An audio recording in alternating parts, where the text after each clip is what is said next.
이준혁은 병원 침대에서 눈을 떴을 때 천장이 낯설었습니다. 하얀 천장, 형광등, 링거줄, 왼쪽 팔에 꽂힌 바늘, 그리고 창밖으로 보이는 낯선 건물들, 뇌경색이었습니다. 사무실에서 갑자기 쓰러졌다고 했습니다.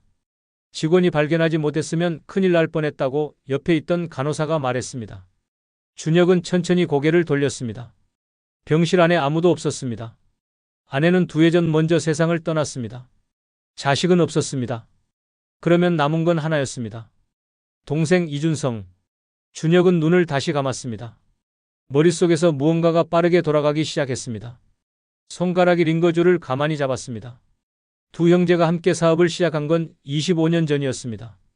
준혁이 먼저 건설 자재 도매업을 시작했고 사업이 조금씩 자리를 잡자 동생 준성을 불러들였습니다.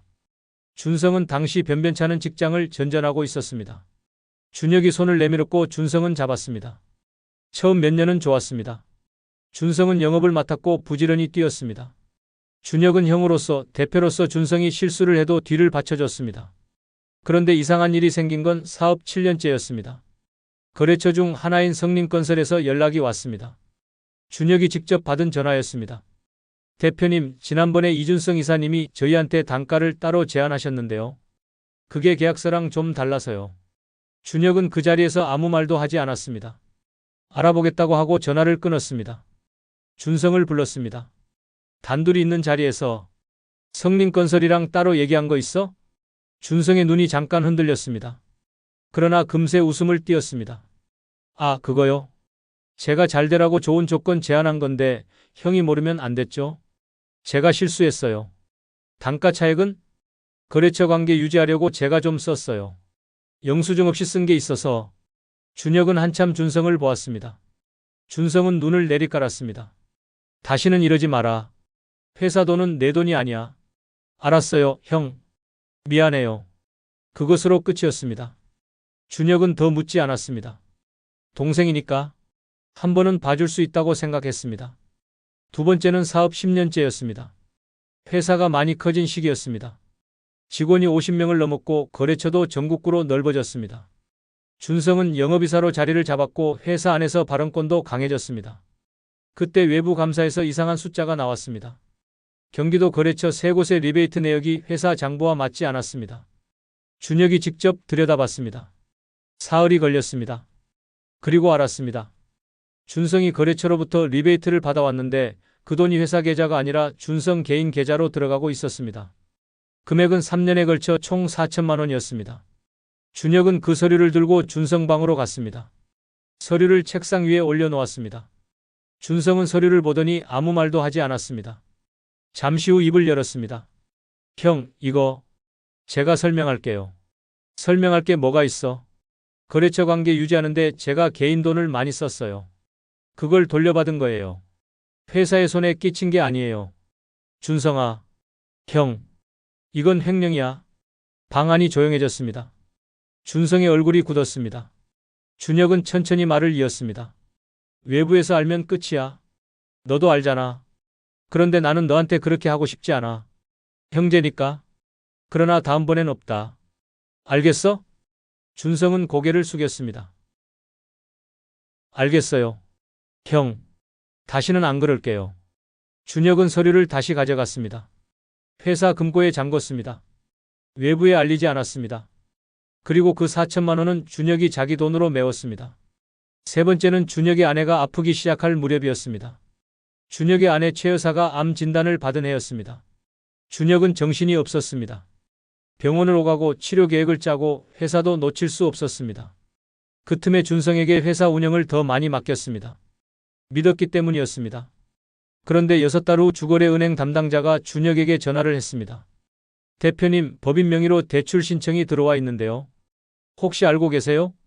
준혁은 몰랐습니다. 알아보니 준성이 준혁 모르게 법인 명의로 2억 원 대출을 시도하고 있었습니다.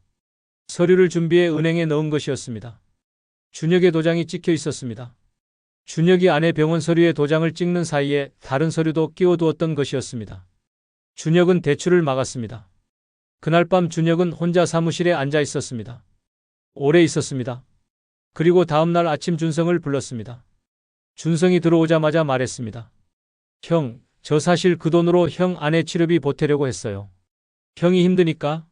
그런데 형한테 말하면 자존심 상할 것 같아서. 준혁은 아무 말도 하지 않았습니다. 준성이 눈을 마주치지 않으면서 계속 말했습니다. 제가 방법을 잘못 쓴 건 알아요. 근데 형을 돕고 싶었던 거예요. 준혁은 창밖을 보았습니다. 한참 후 말했습니다. 준성아, 나는 내가 왜 그랬는지 안다. 그런데 그 이유로는 안 돼. 이 방법으로는 안 돼. 알겠어? 준성이 고개를 끄덕였습니다. 형, 진짜 미안해요. 준혁은 그것도 덮었습니다. 아내가 아팠습니다. 그것만으로도 이미 충분히 힘들었습니다. 아내가 세상을 떠난 해였습니다. 최 여사가 투병 2년 만에 눈을 감았습니다.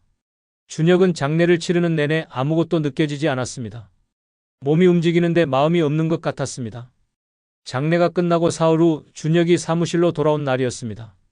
회사 직원 중 오래된 격리 직원 박 과장이 준혁을 찾아왔습니다. 문을 닫고 조용히 앉으며 말했습니다. 대표님, 드릴 말씀이 있어서요. 제가 이걸 말씀드려야 할지 오래 고민했는데요. 박 과장이 꺼낸 건 파일 하나였습니다. 준혁이 입원해 있는 동안 준성이 주요 거래처 5곳에 새 명함을 돌렸다는 것이었습니다. 명함에는 준혁의 이름이 아니라 준성 자신의 이름 아래 대표이사라고 찍혀 있었습니다. 그리고 그 거래처들에게 준혁이 건강이 안 좋아서 경영에서 손을 뗄 것 같다고 말하고 다녔습니다.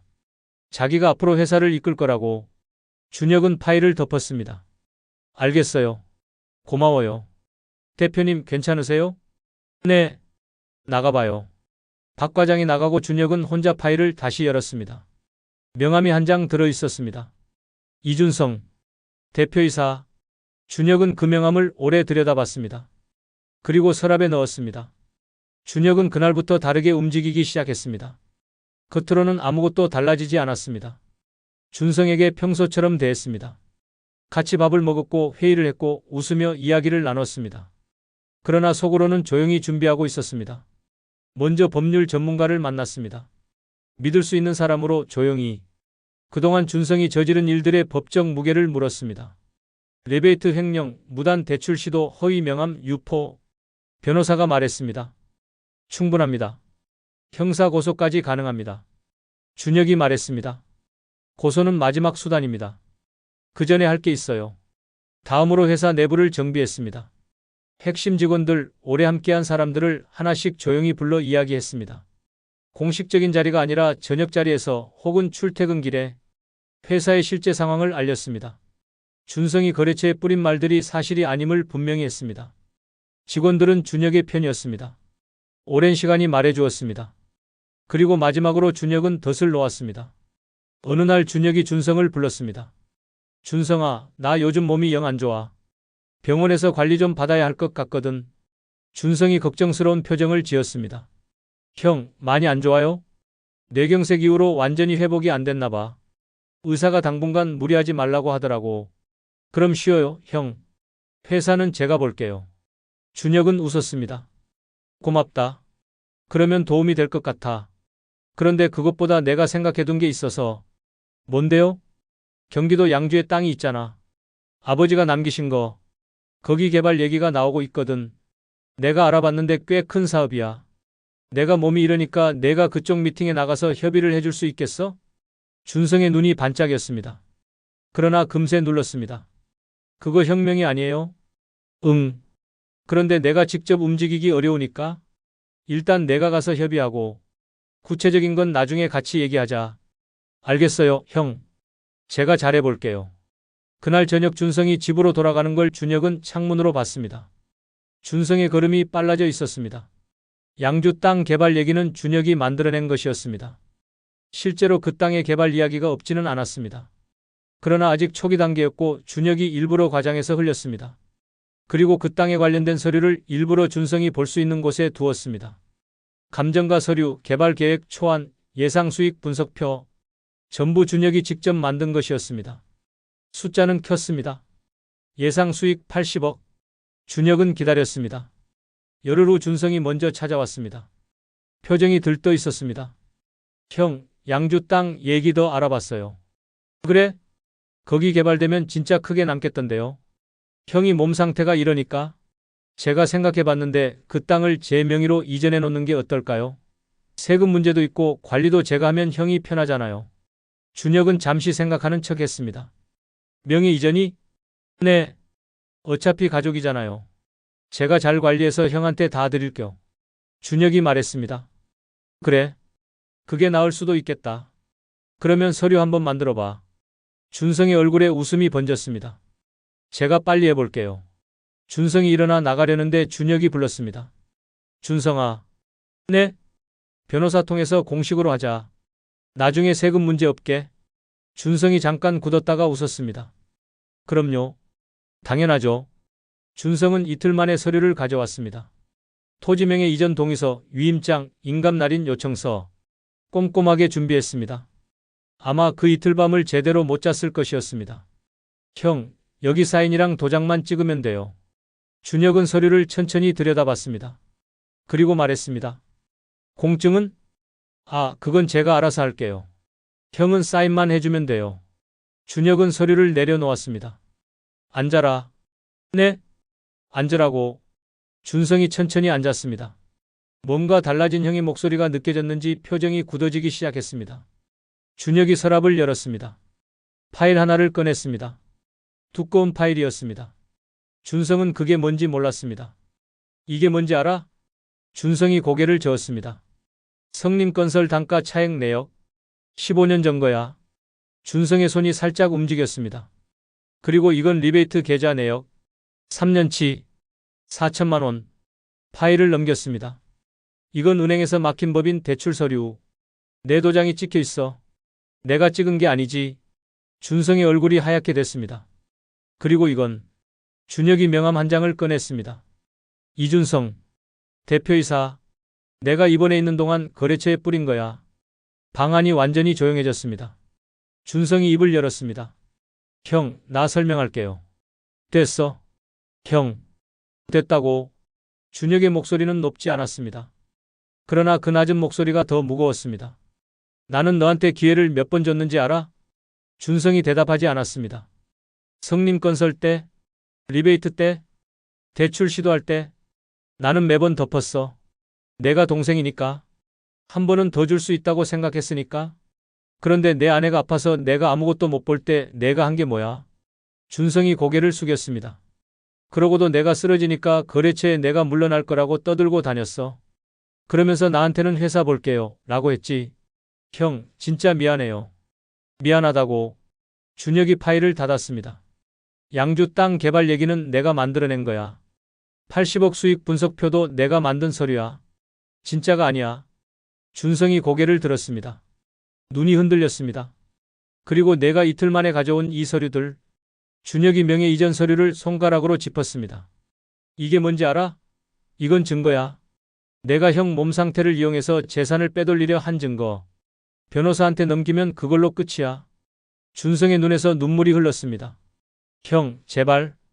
울지 마라. 형, 나 진짜 잘못했어. 알아. 근데 형은 내 형이잖아. 그래. 내 동생이니까 지금 이 자리에서 얘기하는 거야. 경찰서가 아니라. 준혁은 잠시 일어나 창가로 갔습니다. 바깥을 보았습니다. 어릴 때 기억나. 아버지 사업 망하고 나서 우리 둘이 라면 끓여 먹던 거. 형이 뭐든 다 줄게 했잖아. 준성이 아무 말도 하지 못했습니다. 그때 나는 진심이었어. 지금도 진심이야. 그래서 이 자리에서 끝내고 싶어. 그런데 조건이 있어. 뭔데요? 회사에서 나가라.